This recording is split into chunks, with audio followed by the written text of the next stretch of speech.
Hey there everybody, Andrea Maranville here, Sweet Life of a Baker. I am so excited to share with you a cookie recipe that I've been working on. Every year after the first of the year, in January, February, March even, I love baking with citrus. It just kind of happens every single year. And this year, I decided I wanted to create a delicious lime ricotta cookie. So I have a very traditional ricotta cookie that I make with vanilla and a little bit of almond every year for the holidays.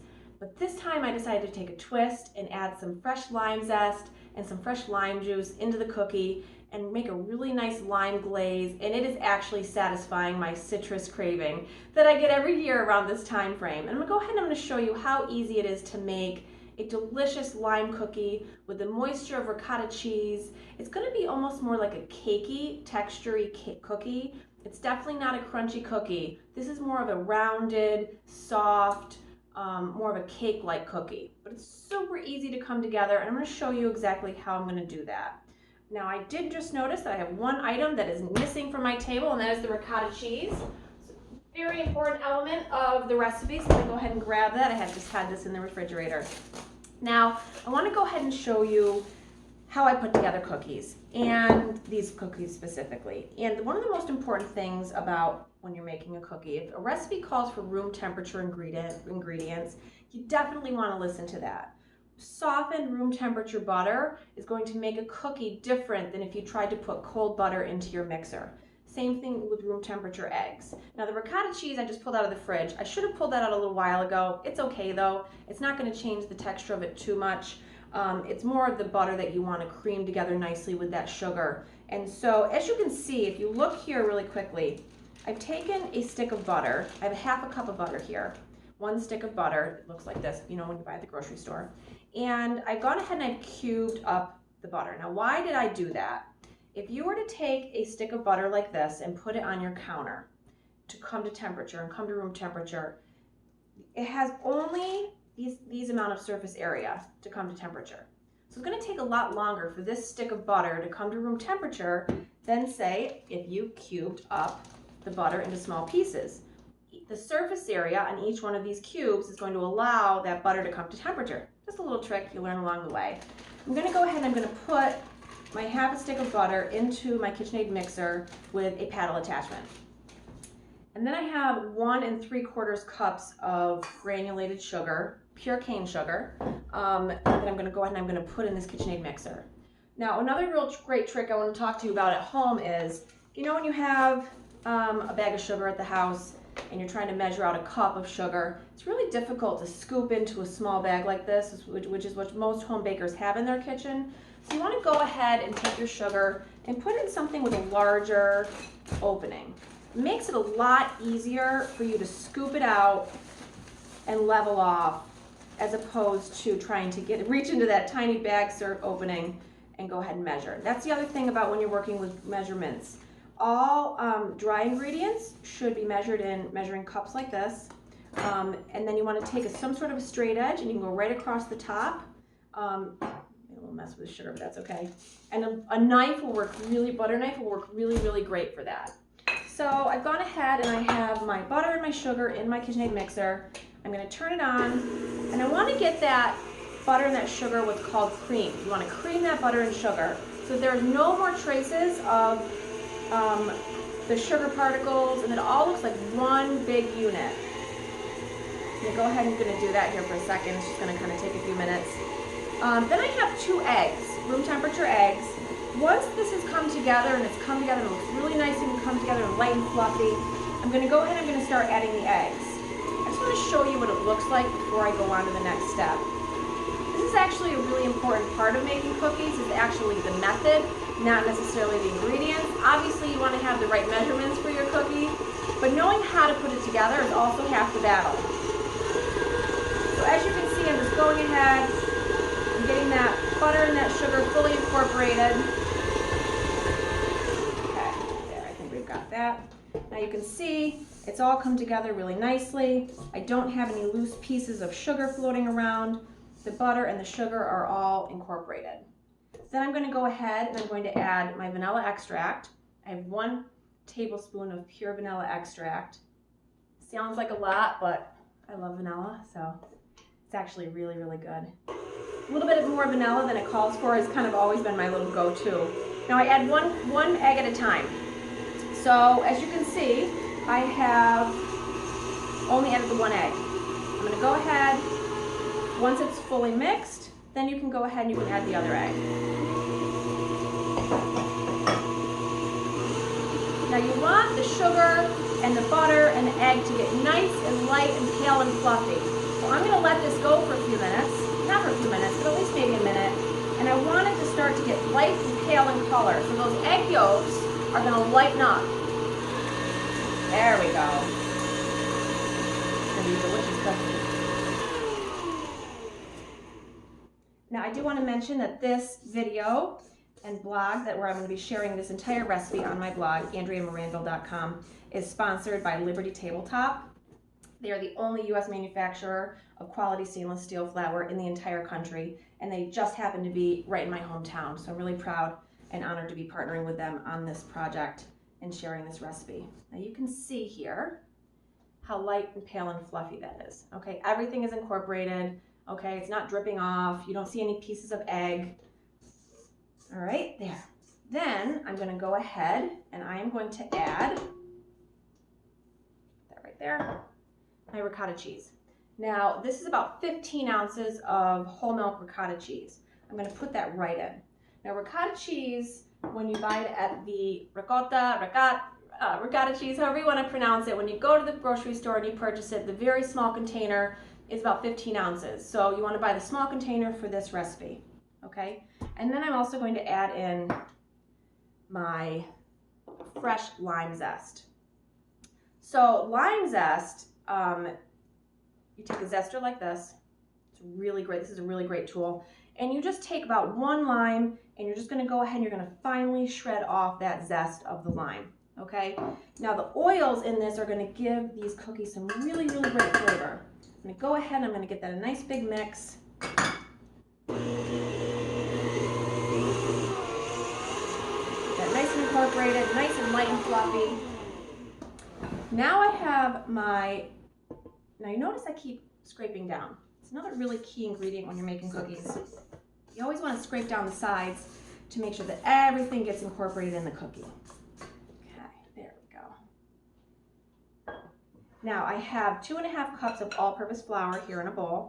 You can absolutely substitute out gluten-free flour if you wanted for this recipe.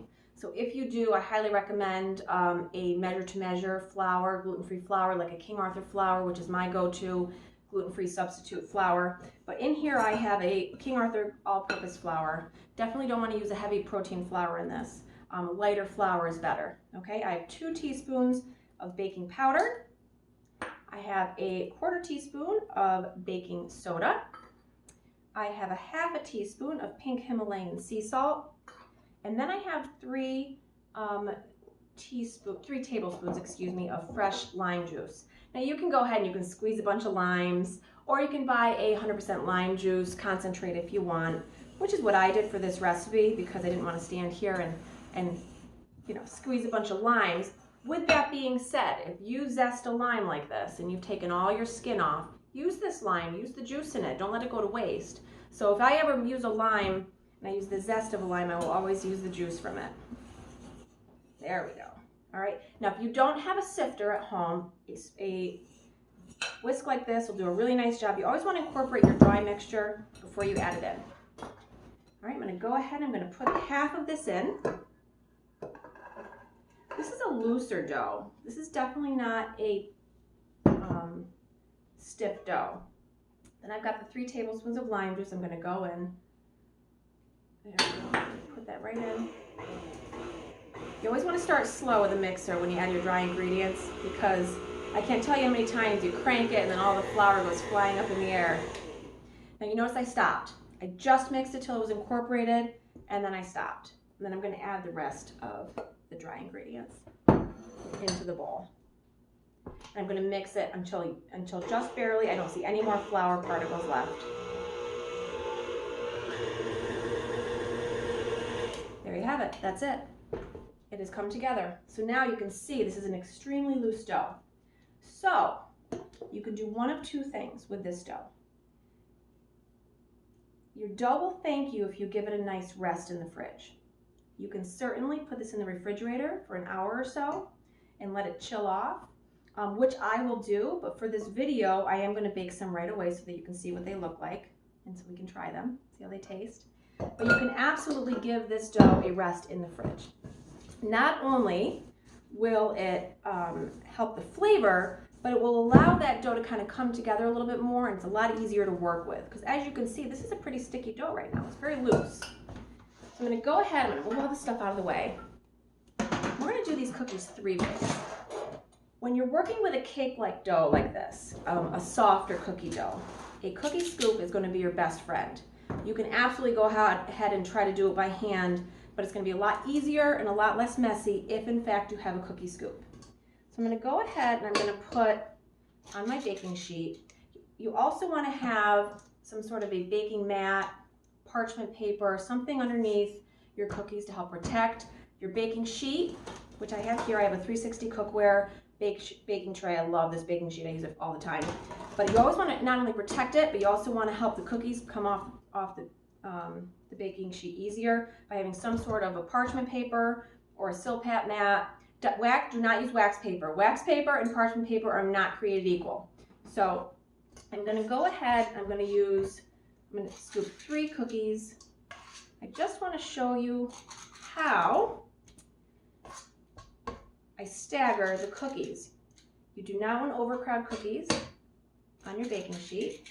So you will see that if I do a row of 3, the next row is a row of 2, because then it gives every cookie enough room to bake off and spread and puff up. That baking powder and the baking soda are leavening agents in this cookie, and they're going to get nice and puffy in this baking tray. Now I'm going to do it 2 other ways. I'm going to go ahead, I'm going to see which way I like best. I haven't decided. So these cookies are going to bake off like this, plain, and then we'll put a nice glaze on them when they come out. I am going to do a couple coated in powdered sugar, like a crinkle cookie, and see if I like that. And then I'm going to coat a couple in granulated sugar. So you can see one dough is very versatile, and you can do it multiple ways. You could also, if you don't like lime, you could substitute out lemon. So I have lemons in here. You could make a lemon ricotta cookie. You could make an orange ricotta cookie. You could make a vanilla ricotta cookie. So you could take this recipe and suit it to your personal preference and what flavors you like. I happen to love lime. I love everything lime. Key lime pie, key lime cheesecake. Now I didn't use key limes for this. Key limes are traditionally from a specific location down in Florida, but regular limes will work just as well. There. So you can see I've done this. Now I'm going to take a couple and I'm going to coat them in granulated sugar. And we'll see how those ones come out. When you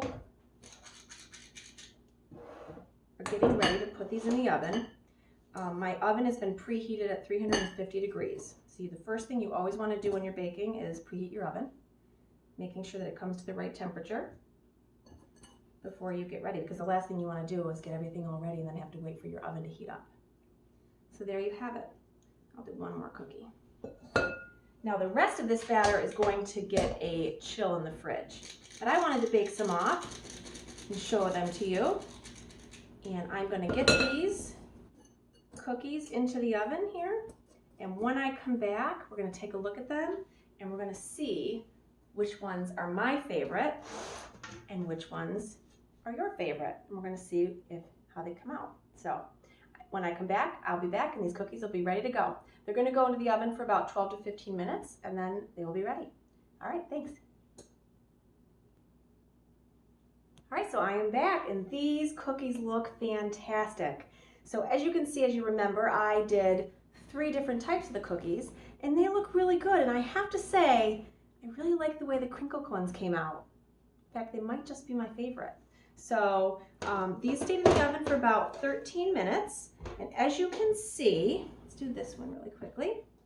If you look at the top of the cookie, it's not brown, right? but if you look at the bottom, it's got a nice golden color to it. If these had gotten brown on top, they would have been baked too long. So that's a really good key sign of a cookie being just when it starts to brown just around the edge. That's a really good telltale sign that they're done. They also kind of bubble when they're in the oven. For anybody that knows what I'm talking about, you'll know what I'm talking about. And so when they stop bubbling really a lot, then you kind of know that they're done. But a really good indicator is just looking at the very edge of that cookie, and just as it starts to brown, they're ready to come out of the oven. I really, really like how the crinkle cookies came out. So as you can see, they've got a really nice crinkle look on top, and I think these ones probably are going to be my favorite. And then these are the sugar ones. These are the ones that I put the crystallized sugar on the outside. And I like them, but you can kind of see that they're kind of a bit flatter. So even though it's the exact same dough, they didn't quite puff up as much or hold their shape as much as the other ones. So interesting. Now these ones right here, you could do a very classic glaze. Once they cool, you can take powdered sugar, just like this, and lime juice. So I have about, I think I have a 1/4 cup of lime juice here. Now these cookies, even though they have a lot of lime in them, these cookies, excuse me, have a lot of lime in them, they're not going to be like, wow, punch you in your face lime flavor. They're going to be a really subtle, sweet cookie, but the lime flavor is going to come from your zest or from the glaze you put on top. So I'm just going to go ahead and put some of the green zest in this glaze that I'm making, and that's going to give it some really pretty color in the glaze. It's also going to give it some really great lime flavor, and it's also fresh. So I just love the color of lime. I love the flavor. It's just such a great flavor this time of year. So kids had we had snow this morning, so the kids had a snow delay. So this is going to be a really nice, bright addition. Now, my little one can't eat this because she doesn't eat gluten, so I'll make her a special batch with the gluten-free flour. But Grace is going to love these when she comes home from school. So I simply have powdered sugar and lime juice. I'm going to go ahead and I'm going to mix it. And as you do that, you create a glaze. You could add a pinch of salt to kind of cut the sweetness if you want, just a touch, not a lot, but it will cut into that sweetness a little bit. If you wanted to make a vanilla glaze, instead of using lime juice, you could use milk. You could add a touch of vanilla bean into this.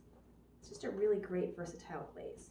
So, and it's got some really great natural green flavor, or natural green coloring in here, which is great. Okay, I think that's good. Now, ideally, I would want these cookies to be nice and cool before I glaze them, but I'm just going to go ahead and glaze them so you can see what they'll look like. Just kind of dunk them in. You get a nice little glaze on top. You could take a tiny bit of coconut, toasted coconut, and put it on top and make it more like a lime coconut cookie. You could get so creative with these cookies, but this one has my name written all over it. I'm going to give this a taste and see how it goes. That's a good cookie. So, thank you for joining me in my kitchen. I'm going to go enjoy this cookie with a cup of tea. My name is Andrea Maranville, Sweet Life of a Baker. If you want this full recipe, please go to my website, AndreaMaranville.com, and you can get the entire recipe on my website. Thank you so much for joining me, and I'm going to go enjoy this cookie. Thank you so much.